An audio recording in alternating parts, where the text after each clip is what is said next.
Hey, it's the Rooster, Bobby Leach for the TimesWeekly.com, coming to you live for cheap seats alongside my big bad partner here, Big Tone. Hey, how you doing? Football season, we had to go take a hiatus, because who talks about baseball and basketball, really? All right, it's just like soccer and tennis. Who talks about that? You know, do you hear in the news only except baseball? Anything you hear in the news is about all the bad guys. A-Rod and the steroids. Ryan Brown and the steroids. The Cubs, they still stink. The Sox, they stink. I mean, well, who cares, okay? Who cares? Football season's here. Preseason NFL. High school. 7-on-7s.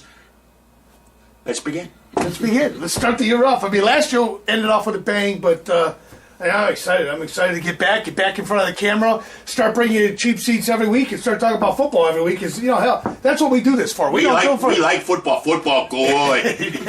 Yeah. I mean, but I do want to say, on a somber note, I mean, there's a lot that's happened over the summer, but more importantly, this past week, I have to, the sad news is bringing out the Homewood Flossmoor athletic director and former athletic director of Bolingbrook High School, Alec Anderson, passed away.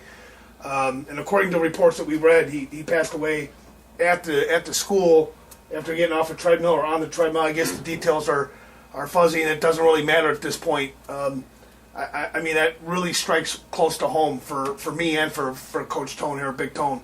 In all the years that I've been doing sports writing, I would say at least 70% of my career has been around Bolingbrook High School, and have been around the athletic director at the time, which was Alec Anderson. And so my thoughts and my prayers, one, go out to his family. It's an incredible loss, an absolutely incredible loss for high school sports statewide. This guy was a class act, and I'm not just saying that because he passed away, but I'm just telling you, he was a class act and a great guy. And he was there, and he got to see the Bolingbrook Raiders win the state championship, and that was his last year with the team before he went to Homewood Flossmoor. And, only one season at Homewood Flossmoor, and there's been a lot of interchange going back and forth. I mean, you got Alec Anderson over there as the athletic director, and Coach Tony Smith from the girls basketball team of Bolingbrook is now at Homewood Flossmoor. But irregardless of what school they go to or where they go, you build relationships in this business, and you build relationships amongst the kids, because that's what we're all here for. We're all here for you guys, for you players, the coaches, the fans, the parents. I mean, this is a very much a social environment, I'm just going to be honest with you. We don't make a whole lot of money doing what we do. In fact, we make no money doing what we do, but we do it because we really do enjoy it. It's something that, we've been coaching, combined, we probably started coaching in our 20s, so we've got 40-plus years of coaching behind us, and Pee-wee stuff, and Pee-wees, and multiple different sports, and it's just a sense of accomplishment when you're a coach, and when you meet guys like Alec Anderson, who I think that there's a special place in heaven for him. I just do. There are people out there that that do their job and just do the job. They do it for a paycheck. They do it for stability, whatever they do it for. But there are people out there that do their jobs every day because they love them and because they care about the people that are around them. And they're a different breed. I mean, they're not just doing it for a paycheck. And I never felt that way with him. Yeah. Always calm, always collective, always professional. Had some great athletic sports teams to oversee. Got to see a great run in girls basketball. The big state championship win a couple years ago in boys football, unexpectedly for a lot of people. But it's just it's very sad to see that happened. So again, I don't want to get too mushy. I mean, this is a somber time for anybody who knew Alec, and for those of you who didn't know Alec, you missed out on a great guy. He was a fantastic man, a fantastic coach, and a fantastic educator. And Godspeed to him, and our condolences, both Big Tone and mine, to his family. And I know that with heavy hearts, they'll be going into the season, and we're not just saying that, it's absolutely true. I mean, anybody that's been in the Southwest Suburban Blue Conference, I'm sure you guys know Alec and know of him. And, we poke fun at each other all season long about whose team is going to win and what colors we're wearing for the weekend. But at the end of the day, it's all one big family. We're all Americans. We're all from the great state of Illinois, and we're all together. We're all on the same page. We're competing against each other, but it's friendly competition. And okay. And we're all Americans. We're all Americans, yeah. So little overkill there with the all-American thing, but hey. Hey, you know what? Let's get back to football. So, yeah, I know. So again, sincerely though, without without getting like I said, I mean, with all seriousness, our hearts are heavy not going into this season without Alec, and we wish all the people over at Homewood Flossmoor, the very best of luck this season, and I hope that you make them proud. So with that, let's move on to let's get back to some good stuff. Let's talk a little bit about the football season that's now upon us. I mean, we're heading into actual, workouts and training, and official camps open. Official camps are opening, this coming week, and I mean, what do you got to say about that, there, Coach? Well, I'll tell you what. I took a little sneak peek in Camp Kuna, the Romeoville Spartans, 7-on-7 against East Aurora. I was there for special purpose because my son, he's playing for the sophomore team. So he said, Dad, come watch me play. So I said, oh, okay. Being, a special privileged guy that I am, being big toe, I got to sit on the field. So I sat on the field and watched them. And I'll tell you what, we made a list of teams that are surprise teams. Remember a couple weeks ago? Sure, yeah. I'm scratching one team off, and I'm putting Romeoville Spartans on because they're going to be my surprise team of the year. I'm telling you. I'm telling you why. 7-on-7 is really not a good indicator of their team. Now, you know that as well as I do. 7-on-7. I agree. Hey, listen. 7-on-7 is... I just got to clean out my ears because you're saying Romeoville here. 7-on-7 is like kissing your sister, you know what I mean? Ugh, okay? But anyway, Romeoville. Two things I seen on the field that I never seen before with you guys.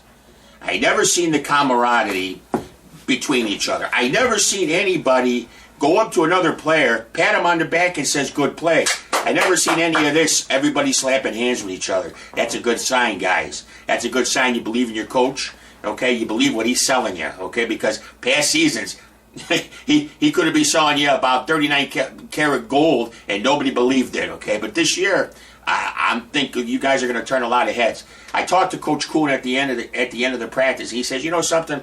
Big Tony says, a lot of people are going to say that we're not going to be no good. Let them say we stink, okay? But we're going to surprise a lot of people, I guarantee you. He didn't go into his everything is rosy, rose-colored glasses, my team is great, this, that. Like, you know how he goes. Come on. Between the two of us, we've heard stories. Okay, all right. But here's the thing about Coach Kuno. What coach would you want to coach a team that walks into a season and goes, we suck? We're just bad. I wouldn't want that as a coach. Yeah. I mean, let me tell you. There's not one season, and this has come from the heart, coach. There's not one season since he's been a coach that I haven't been excited for Romeoville football, because I'm telling you, his coaching staff is energetic. Yep. And he wants to get it done. The coaching staff got chippy with the other coaching staff. They were chippy. 7-on-7s, Romeoville, the outside corners, wherever they were tagged. They weren't doing the two-hand touch thing. They were knocking people on the ground. Yeah. And the other coaches, they got chippy with the other coach. And it was fun, because you know something? I like chippy. Okay? Like it. Well, there's your big endorsement from Coach Tony. That's right. Everybody. You guys are going to turn. You guys are going to turn some head. I'm going to go see you guys this week.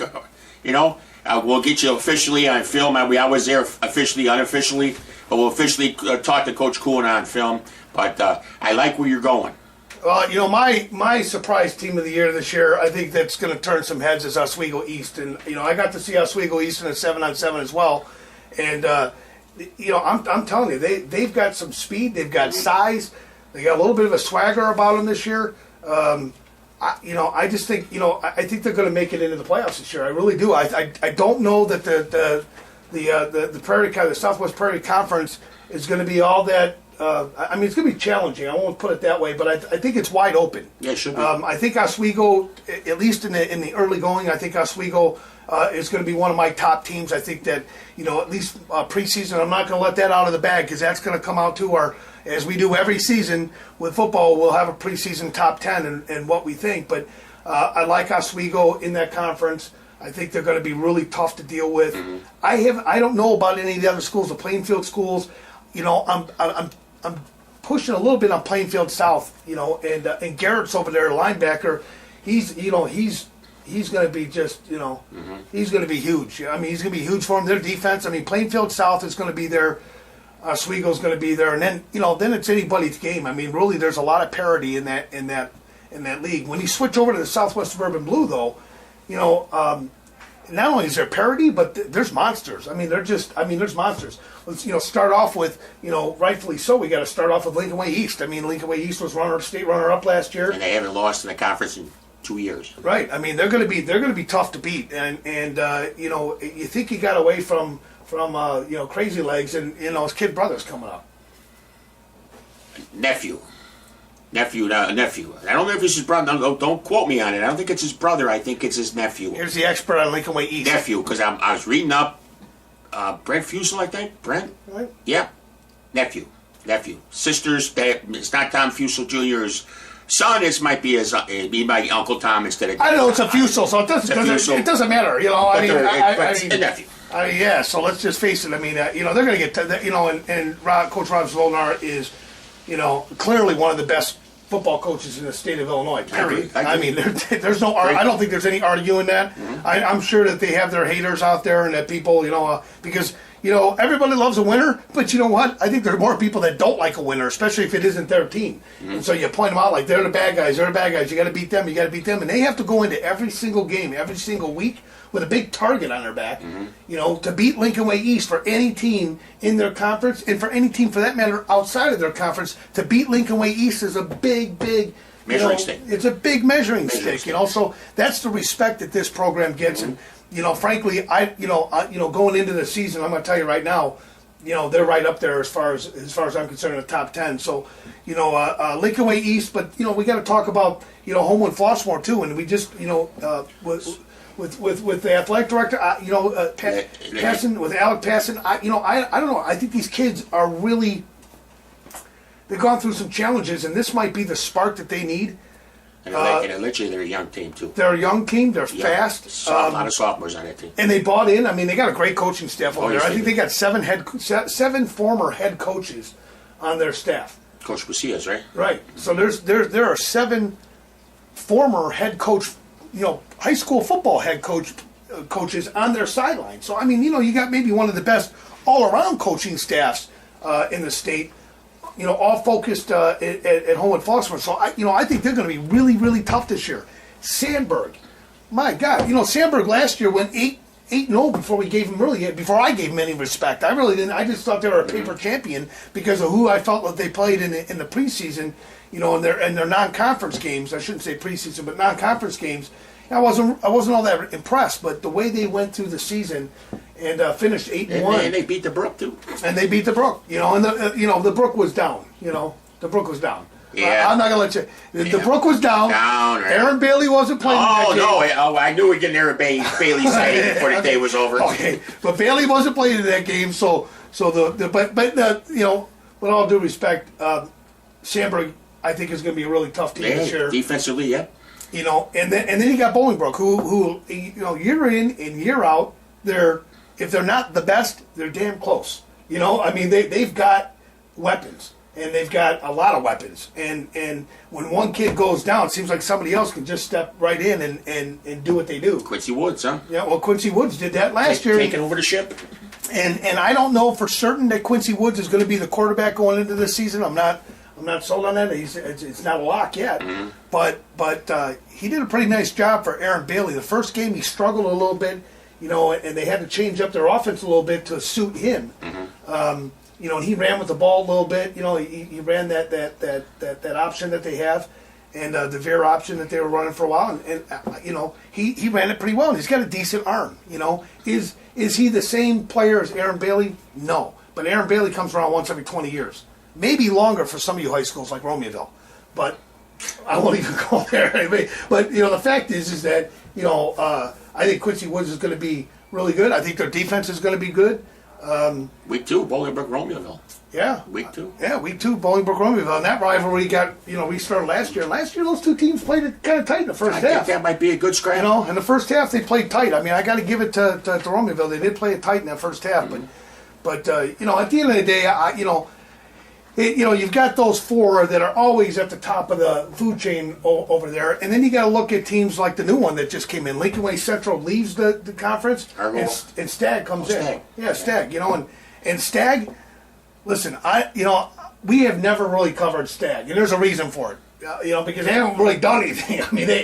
They've got a nice football field. They got a football field that's not too far away from us, and it's a turf field, and they look like the Duck and they quack like a duck, but that doesn't mean they're the Duck. They have not been able to win ball games, and they got new coaches.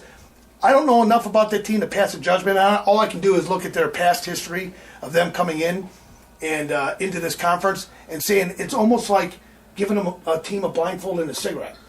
Honestly, you're going from the pot to the fire. Red to the blue, huh? Yeah, this isn't going to get any easier. Singing the blues. And and let's not forget about Lockport. Lockport was down last year. McKinney's got it depends on what he does with his squad this year. I'm sure he's under a lot of pressure in Lockport. Lockport's a football town, and you got to win there. And it's sometimes Coach McPhillip, yeah. So, but the point is that you got to win in that community, and he knows that. He's been in the district long enough. I think he feels some of the pressure. He may feel some of the pressure of putting on a winning program this year. Yeah. But and it's got to happen. It's got to happen. Lockport has got to balance out a little bit. Offensively, they really, really struggled last year. No weapons, no playmakers. Yeah, no weapons, no playmakers, and so Lockport struggled a little bit last season.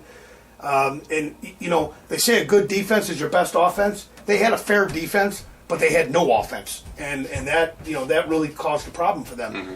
But now and then you get through all those other teams, and you forget about the two teams that are always out there, and nobody other than us really gives them a lot of credit or talks about them a lot, and that's Joliet West and Joliet Central. I think that Joliet West this year is going to be another team that's going to be my surprise team. I said it last year. I thought last year they'd make the playoffs. And I was wrong. I think that they lost a couple of close games they should have won. If it really comes down to discipline with that squad, they've got the players, mm-hmm. they've got the numbers, they've got the players, they've got the size. I think they got the talent to be a very good football program. I think that they got to settle down and be consistent. Consistency has been an issue for that team for at least 3 seasons. Penalties too. Penalties. Part of it is I don't like it that they have to play on Saturdays. I do. I like it because it's convenient. We're able to go see a Friday night game and then get over to Joliet and watch them play on Saturday. Mm-hmm. It's convenient for media, but I got to be honest with you. I would rather see them play on Friday nights. I think that the kids are out later. On a Friday night, they're out. They, they're doing whatever they do. Maybe they're going to go catch another game. Then they're coming out the next day. They got to get up and play. And to me, football is an emotional sport. And on Friday morning when you wake up and you go to school and all your buddies are there, egging you on for the big game tonight, and you're wearing your jerseys and you're feeling the momentum of the day, and it just builds up and you finish that day out with a football game. Yeah. I think there's something to be said about that. I really do. And Saturday football to me is not the same as Friday night football at the high school level. Yeah. And but they're not really at a disadvantage because they do get, at least four games during the year where they're playing on Friday nights, but they're playing somewhere else. They're playing on somebody else's field. So, if it were my choice, I'd like to see them play Friday nights, and the district should figure that out and get it going again. Joliet Steelman, Joliet Central, they've been literally the doormat since they split off from Joliet West. They haven't won a football game.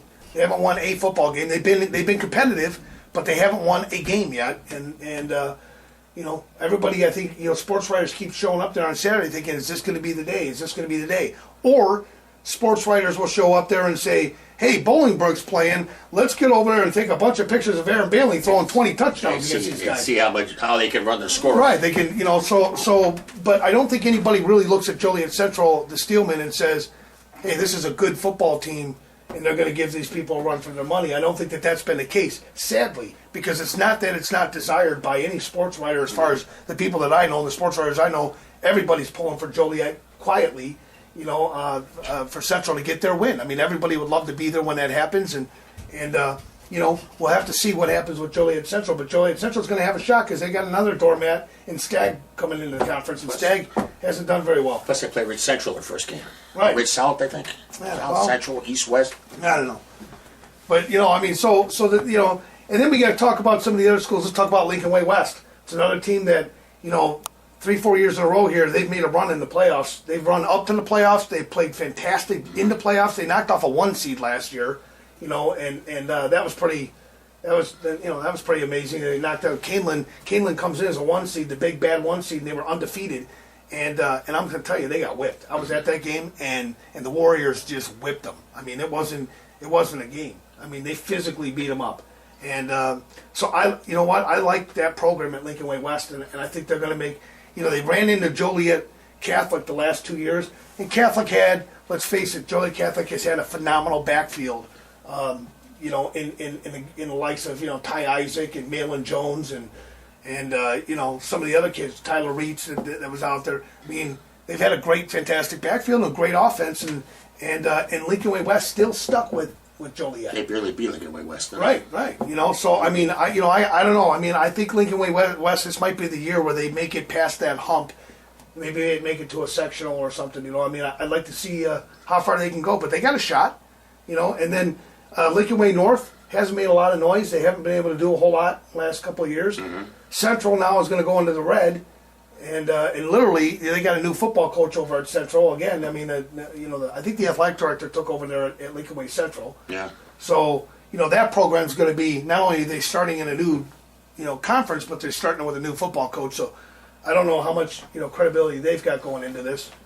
Downers Grove South. Downers Grove South starts off with Bennett this year. Bennett. You saw the game last year. Bennett, you were there. So I mean, last game against LincolnWay East. Yeah. Yep. I was there. Yeah. Good food at Illinois Benedictine Stadium. Let me tell you. Holy cow. And and the game before that, where Bennett played Downers North, we were out there. I think Rooster Senior was out there covering that game where he got them in the back of the end zone, where that last minute pass back of the end zone touchdown beat Downers Grove North on their home field. Mm-hmm. And Downers Grove North, Bennett's going to have a good season this year. There's no question about it. Bennett's not somebody to play with this year. And Joliet Catholic better look out, because they're going to face off together in the conference, and Bennett's no pushover. They're no slouch. So Joliet Catholic's got their work cut out for them. But before we get to the Catholic schools, let's talk a little bit. Finish Downers South this year. New head coach. Will they get on track? Will they be the same team that they've been the last 2 decades or 3 decades? Are they going to come out of the gate slow like they have been the last 2 or 3 years? They've come out of the gate slow. Yeah. So they're not going to get any break. I mean, game 1, they're playing Bennett, and Bennett's going to have their ears pinned back and ready to play. And Bennett is coming into the game, in my opinion, as the favorite, not as the underdog. Yeah, I agree. They still had that sophomore. It was a sophomore quarterback, junior this year. Jacks, one of the Jacks, 3 Jacks. Right. I'm not sure of his last name. So, I don't know. I don't think Downers Grove South is going to be a shoo-in for anything this year. They're going to have to earn it on the field. They just have lost that luster of what they once had. Hinsdale South, up-and-coming program again. I think they've taken a step above Downers South, but that's just me. Yeah, I mean, we'll see. I mean, Hinsdale South should have a good season this year. And if Hinsdale South has a good year this year and Bennett does, that spells trouble right out of the gate for the Mustangs over Downers South. I mean, you start looking at who they're playing, and all these other teams are stepping it up, and you're kind of waddling around treading water. Yeah. I mean, you're going to drown real quick in that league. And then you got to go to Downers North. I mean, Downers North, listen, Edwards at their quarterback. They went pretty deep last year. I think they surprised us last year for how well they did. They're not going to surprise anybody this year. They're only going to get better. And I mean, I don't even need my magic 8 ball to figure this one out. They will be a playoff team. Yeah. Downers North will be a playoff team, and they're going to be somebody you're going to have to contend with, not just this year, but next year too. I think that program is definitely on the rebound. Yeah, game 1, I think they go to Lockport. Game 1, and I think they're going to smoke Lockport. No offense, guys at Lockport, but you guys better have something more than what you've been playing with the last couple of years, because Downers North is a tough squad. They're going to be tough to beat. So I like the Downers Grove schools. Neuqua Valley again last year, great season. Naperville Central, great season last year. Naperville North, decent season last year. Waubonsie, decent season. Warrenville South, decent season. Glenbard West. Listen. I mean, they're still number one. They're always going to be number one until you knock them off. Mm-hmm. They're the best team. Period. You got Warrenville South. That's always going to be good. They've had their good years. So game one, either they're going there or they're going to Wheaton, or Wheaton's going to Glenbard. I mean, that's going to be a hell of a scrap right after. I mean, we're going to have some great games to start the season off. Montini, Montini may go for the nickel package now. I mean, 4 in a row, 5 in a row, 6 in a row. They were out of state doing their 7-on-7s down in Alabama and all that. Yeah. I mean, we didn't get it. Well, they probably do that for a reason so that we can't peek in on them. But they're going to be tough to beat. They're definitely a program that you have to look out for. They're going to be tough to beat. So, again, I mean, there's a lot of great football around here, and we haven't even gotten into Morris yet, I mean, you have to switch gears and go out to Grundy County, Morris. I know, you were picking on them last year, saying, hey, this is a great team, this is a great team, this is a great team. And every year it's them and Camelin that are kind of facing off each other in their neck of the woods. Mm-hmm.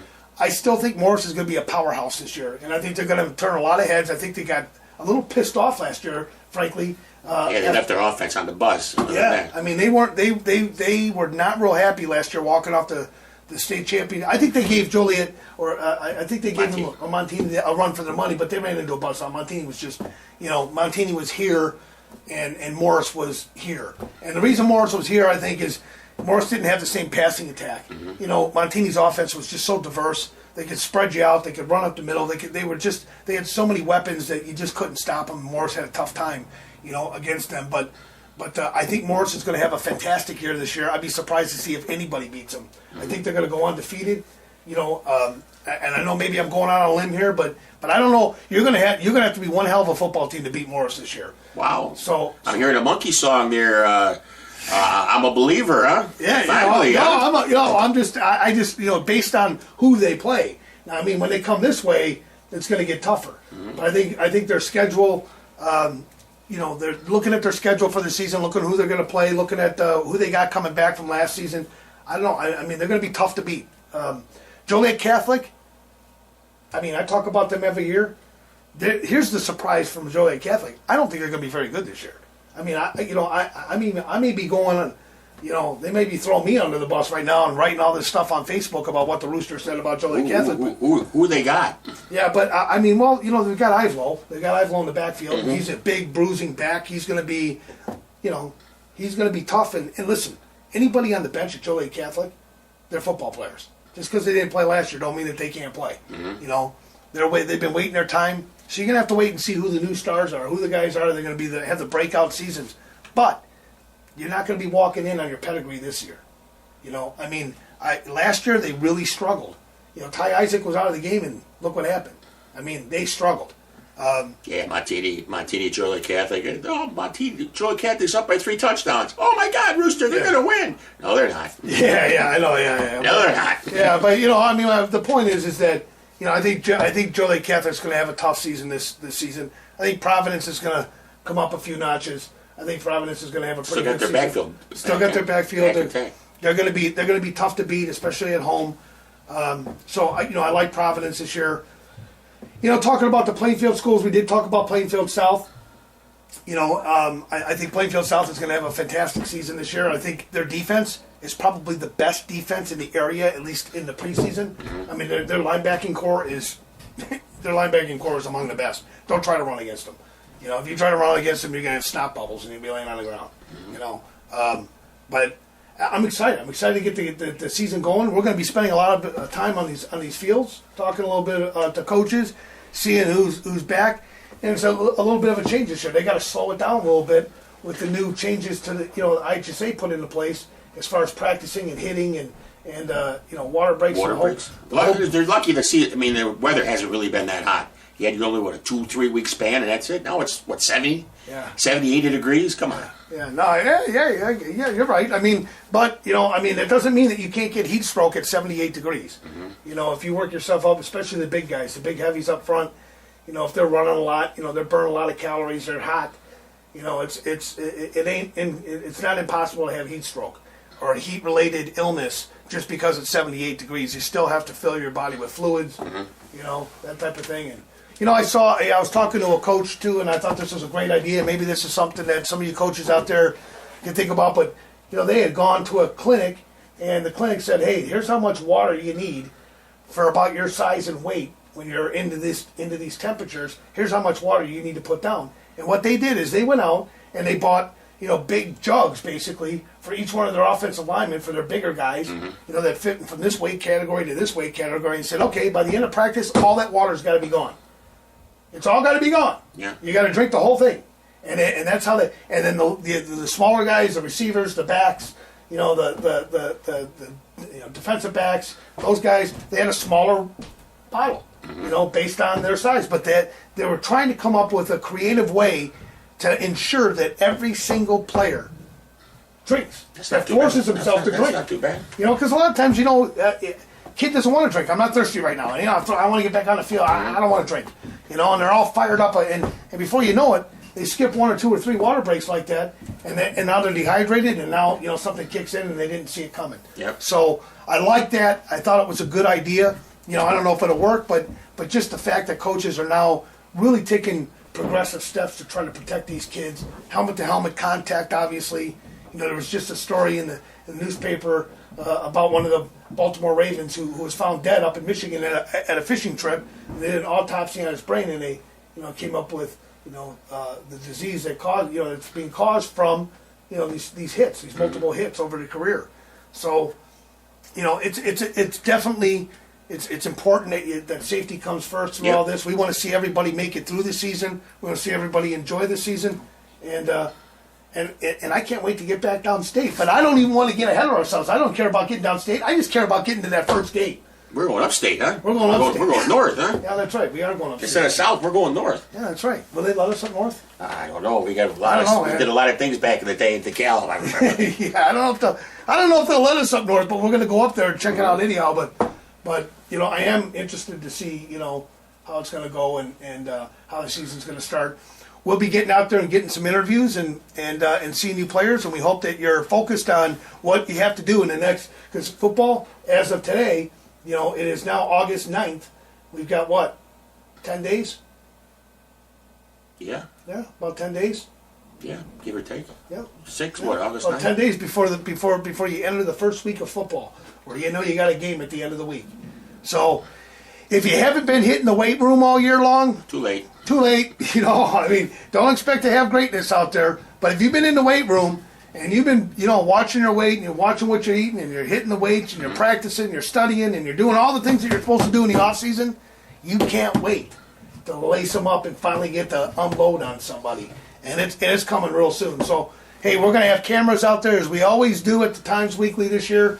You'll see Big Tone out there. We haven't decided where we're going to go yet, though. We haven't picked a game yet. What, game 1? Yeah, game 1. A lot of good game 1s. There's a lot of good game 1s. The non-conference games, we'll probably split up, just so we can get better non-conference games. Okay, you can go to Morris this time. Yeah, I might go to Morris. Morris would be, you know what, I might enjoy that. Might go to Bennett down or South. No, you know what I'm going to go see? Hinsdale South's a good team. I may go see Romeoville, Hinsdale South. Oh, yeah, see, there you go. That's what he's going to go see. Hinsdale South in Romeoville. 2 powerhouses, perennial powerhouses, going at it. On the tundra.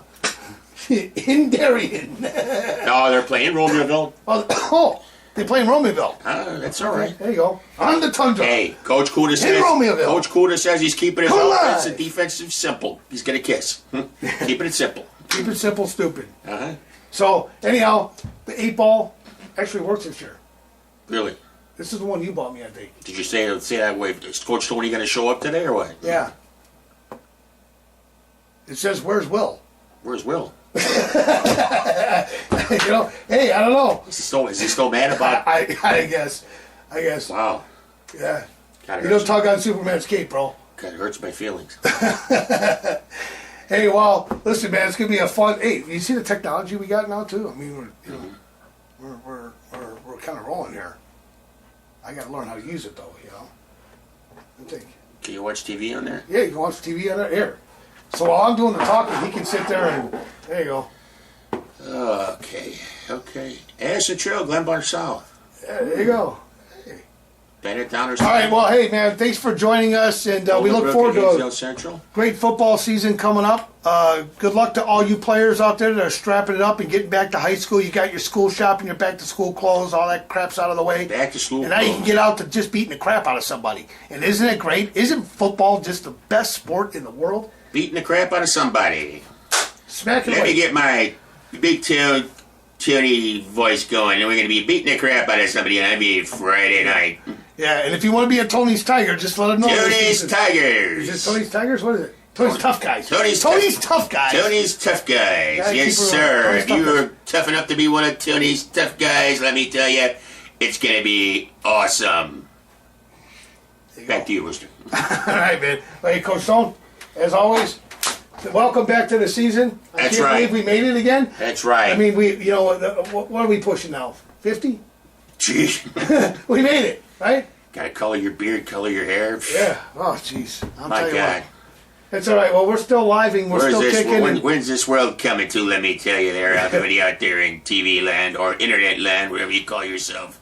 Well, hey, man, we hope you have a great season. We'll be there to catch it every step of the way.